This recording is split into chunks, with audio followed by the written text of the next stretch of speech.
இதுதான் நமக்கு அகோபிலத்தில் இருக்கக்கூடிய முக்கியமான கோவில். நம்ம இந்த பக்கம் போகணும். இரணிகசிபனை வதம் செஞ்ச பிறகு இந்த இடத்துல ஒரு குகைக்குள்ள நரசிம்மர் சுயம்பு வடிவில் உக்ர நரசிம்மராக காட்சியளிக்கிறாரு.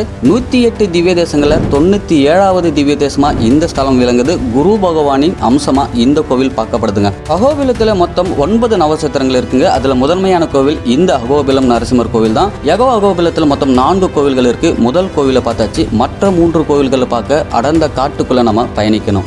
அகோபிலத்தில் இருக்கக்கூடிய 9 நவச்சத்திரங்களில் இதுதான் முதன்மையான கோவில். இது ஒரு குகை கோவிலுங்க. அதனால தான் அகோபிலம்ன்றாங்க. அகோனா பிரம்மாண்டம், பிலம் என்றால் குகைன்னு பொருள். அதனால தான் இந்த குகைக்குள்ள சுயம்பு வடிவில் நரசிம்மர் காட்சி கொடுத்துருக்காரு. நவச்சத்திரங்களில் இந்த கோவிலும் ஒரு கோவில் நடை சாத்தியிருக்கு. இந்த குரோத நரசிம்மர் ஆலயம் வரைக்கும் அனைவரும் எளிமையாக வந்துடலாம். ஆனால் ஜோல நரசிம்மர் ஆலயத்திற்கு அவ்வளோ எளிமையாக போக முடியாதுங்க. கரடுமுரடான பாதையில் நம்ம பயணிக்கணும். பல நீர்நிலைகளை கடந்து போகணும். செங்குத்தான படிகளை நம்ம ஏறி போகணும்.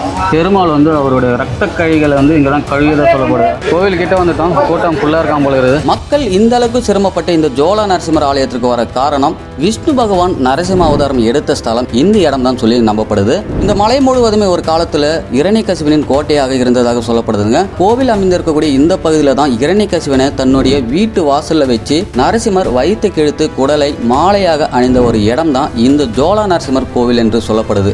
அதனால தான் அகோபிலத்தில் மிகவும் கடினமான மலையேற்றமாகிய இந்த ஒரு ஜோலா நரசிம்மர் ஆலயத்துக்கு மக்கள் இந்த அளவுக்கு வராங்க. விஷ்ணு நரசிம்ம அவதாரம் எடுத்ததற்கான காரணம் இரணிகசிபை எதற்காக வதம் செய்தார். பக்த பிரகலாதன் பாடசாலைக்கு நம்ம போகும்போது தெளிவாக பார்ப்போம்.